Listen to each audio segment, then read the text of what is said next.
네, 스승님. 젊은 세대 교체에 대한 질문입니다. 요즘 국민의힘 이준석 대표가 37세 나이로 당의 대표가 되었습니다. 젊은 나이로 당 대표가 되는 세대 교체 바람이 우리나라 국군에는 어떠한 영향과 변화를 불러오게 될지 스승님의 고견을 듣고 싶습니다. 감사합니다.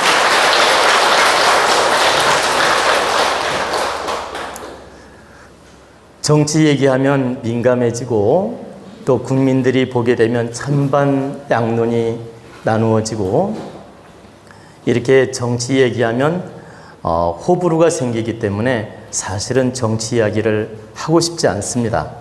그러나 이 질문은 시대적인 걸 물은 것이기 때문에 제가 답변을 하겠습니다. 최근에 이준석 그 야당 대표로 선출이 됐죠. 지금 나이가 만 36세, 우리나라 나이로 37세. 이렇게 젊은 나이에 야당 대표가 되었는데 이 젊은 사람이 야당 대표가 되었던 것은 세 가지 이유가 있습니다. 첫째, 기성 정치인이 너무나 고리타분하고 노화 정치, 소위 말하면 이기 정치, 아집 정치, 고루한 정치 의식을 가지고 이렇게 정치를 하고 있었기 때문에 우리 국민들이 그런 모습에 대해서 너무 신물이 났고 무언가 변화를 요구하고 싶었던 겁니다. 기성 정치인들이 너무나 고리타분할 정도로 그냥 당리당략에만 힘쓰고 이 국민들 생각하는 의식이 부족하기 때문에 아무래도 또 그 나이 많은 정치인 이렇게 당대표로 뽑으면 특별할 게 하나도 없겠다. 이런 생각이 들어서 이번에는 좀 똑똑한 젊은 사람을 한번 뽑아보자. 똑똑한 젊은 사람을 당대표로 뽑아서 한번 혁명적인 모습을 기대해보자. 이런 국민의 심리가 내포되어 있다. 바로 첫 번째는 이러한 뜻이 있고, 두 번째는 앞으로 미래의 시대는 갈수록 정치인이나 이런 공직자나 이런 그 지도자들이 젊은 세대로 흘러갑니다. 정치 능력을 가진 사람들이 그동안에는 7, 80대까지 해먹었는데 이제 앞으로는 갈수록 젊은 사람으로 내려온다는 뜻입니다. 젊은 사람들로 내려와서 활기찬 정치도 해야 되고 변화 정치도 해야 되고 생동감 있는 정치를 해야 되기 때문에 갈수록 정치 세대가 젊은 사람으로 내려온다. 이게 젊은 사람들로 바뀐다는 신호탄입니다. 지금 신호탄을 1차적으로 크게 보여준 것입니다. 지금은 우리가 후천시대 초입에 와 있으며 모든 것이 과도기에 있습니다. 그래서 옛날 의식으로 살면 항상 뒤떨어지는 인생이 됩니다. 그래서 좀 더 혁명적이고 좀 더 새로운 걸 요구하고 있고 새로운 모습으로 패러다임을 바꿀 때 우리 국민들도 지지해 주게 되며 정치도 발전하게 되며 정치도 새롭게 탄생이 됩니다. 그런 기대감과 그러한 시대적 변화에 의해서 지금 이준석 후보가 당선이 된 것이다. 그리고 또 하나는 이건 정말 예민한 이야기인데 막강한 여당을 견제할 수 있는 사람이 과연 누굴까를 우리 국민이 생각해 본 겁니다. 그만한 사람이 여당하고 견제를 하면서 정치를 할 것인가? 좀 더 힘있고 새로운 의식을 가진 사람이 견제하면서 정치를 할 것인가를 바라본 거예요. 그 거대 여당을 맞짱 뜨면서 정치할 사람은 이준석밖에 없다고 생각했던 것입니다. 나머지 사람들이 경륜은 있는데 타 의식들이 고리타분하고 에너지가 약합니다. 근데 이준석 씨는 젊고 새로운 패러다임과 새로운 의식을 가지고 노력하고 있는 사람이에요. 근데 이 정도 의식을 가진 사람이라면 여당을 견제할 만하며 여당하고 한번 싸워볼 만하다. 즉 여당하고 맞짱 뜰 만하다. 이런 생각이 들어서 우리 국민들이 대다수가 이준석 씨를 지지하게 됐고 야당 대표가 된 거라는 뜻입니다. 근데 이제 여러분들이 알아둬야 될 건 이 젊은 사람이 당대표가 되었다고 해서 180도 변화가 오거나 180도 나라가 바뀌거나 정치가 바뀌지 않습니다. 단지 변화혁명의 시초를 만들 수는 있다. 변화혁명의 에너지를 만드는 작용은 한다. 기초 기반 단초 작용은 한다. 그러나 이 사람이 당대표가 되었다고 해서 대혁명적인 변화를 일으키지는 못한다는 뜻이에요. 그러나 제가 볼 때 나이가 드신 기성 정치인보다는 훨씬 나은 방법으로 노력할 것이다. 연세가 드신 기성 정치인에 비하면 좀 더 새롭고 좀 더 새로운 패러다임으로 노력할 것이다. 새로운 아이템, 새로운 아젠다를 가지고 노력할 것이다.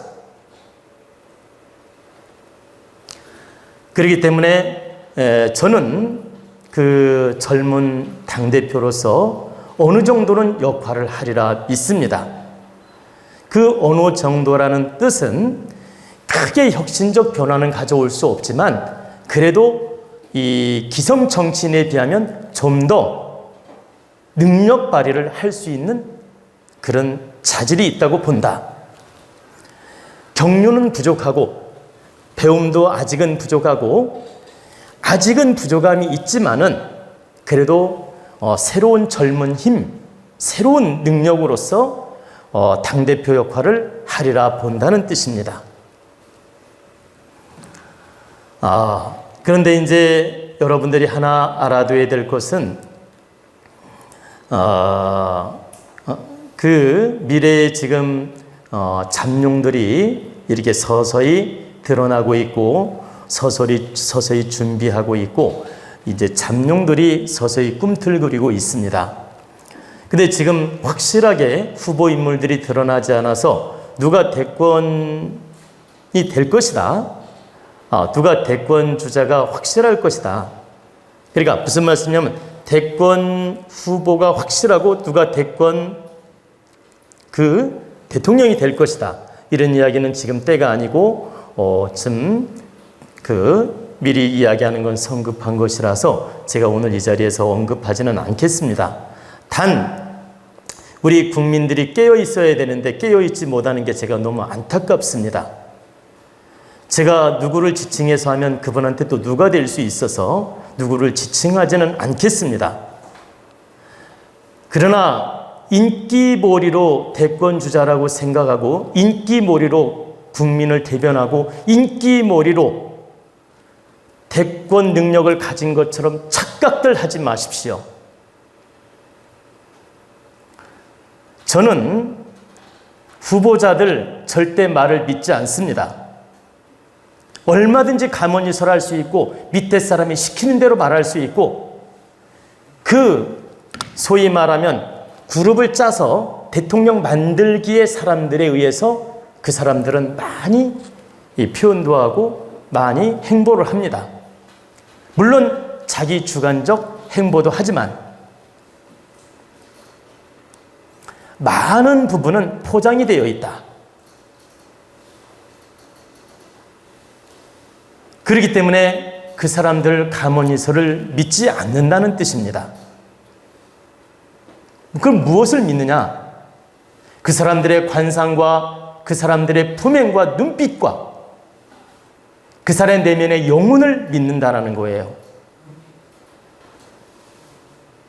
후보들 중에서는 국가를 극하고 국민을 극하고 국가를 휘몰아치게 만들 후보자도 있습니다. 즉 관상이 배신용이고 관상이 나라를 극하고 국민을 배신할 상인지도 모르고 인기몰이에 휘말려가지고 좋으니 나쁘니 하고 앉아있다 이 말이에요. 참으로 안타까운 현실입니다. 제가 때가 되면 누구라고 말할 수도 있습니다. 그러나 지금은 때가 아니기에 제가 오늘 이 자리에서 깊은 이야기는 할 수가 없습니다. 그러나 우리 도원가족이나 국민께서는 절대 겉만 보고 인기몰이에 휘둘리지 마라. 정말 내면을 보려고 하고 그 사람의 사상을 보려고 하고 그 사람의 정치 철학을 보려고 해야지, 그냥 인기몰이나 겉모습에 휘둘려서 저 사람이 대통령 되면 좋겠네? 나는 여당을 싫어하니까 야당 누가 되면 좋겠네? 나는 야당을 싫어하니까 여당 누가 되면 좋겠네? 이런 식으로 몰고 가지 말라는 뜻입니다. 우리 국민들이 정신 차리고 깨어 있어야 앞으로 대통령을 바르게 뽑을 수 있습니다. 당리당략에 치우치거나 여당 야당에 치우치거나 좌파 우파에 치우치게 되면 대통령을 바르게 뽑지 못합니다. 절대 당리당략에도 치우치지 말고 좌파 우파에도 치우치지 말고 여당 야당에 치우치지 말라는 뜻입니다. 대통령은 당파에 관계된 게 아니라는 뜻입니다. 대통령은 우리의 대통령이고 전체 나라를 이끄는, 우리 국민을 이끄는 바로 큰 일꾼이자 사명을 가진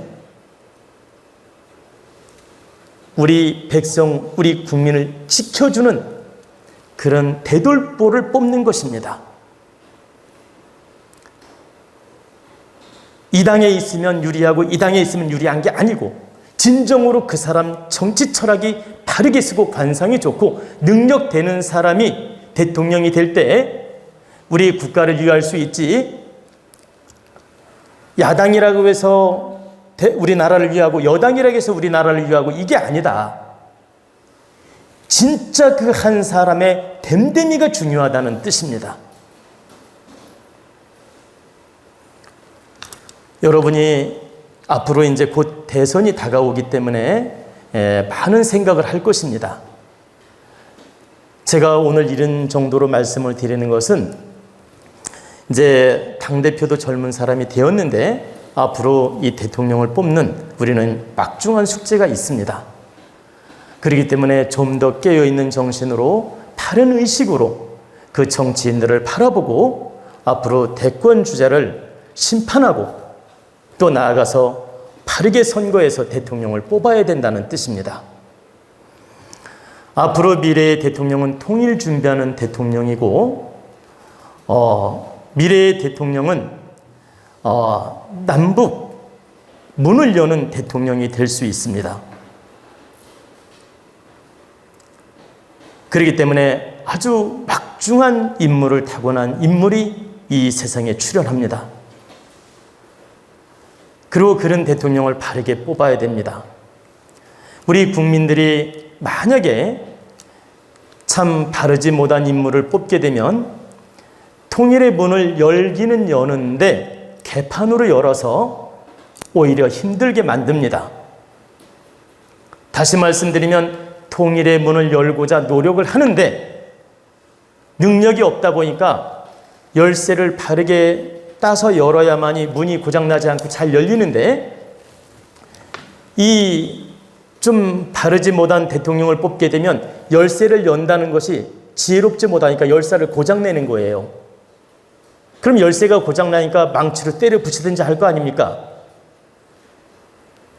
즉 통일의 문을 열고자 하는데 엉망으로 연다 이 말입니다. 그러면 국민들이 힘들어지고 남북관계가 엄청 힘든 일이 생깁니다. 근데 정말 바르고 능력 있는 대통령이 앞으로 출연하게 되면 정확한 키로 문을 딸 수 있고 그 문을 땀으로써 아주 자연스럽게 통일의 문이 열릴 수가 있다. 그래서 미래의 대통령은 남북을 여는 기초 기반을 닦는 대통령이기 때문에 우리 국민들이 바르게 잘 뽑아야 된다는 뜻입니다. 열쇠를 망가뜨리면서 문을 여는 대통령을 뽑을 것인가? 바르게 문을 따는, 통일의 문을 따는 그런 대통령을 뽑을 것인가? 잘 생각해 보시라는 뜻입니다. 바로 여러분들 손에 달려 있습니다.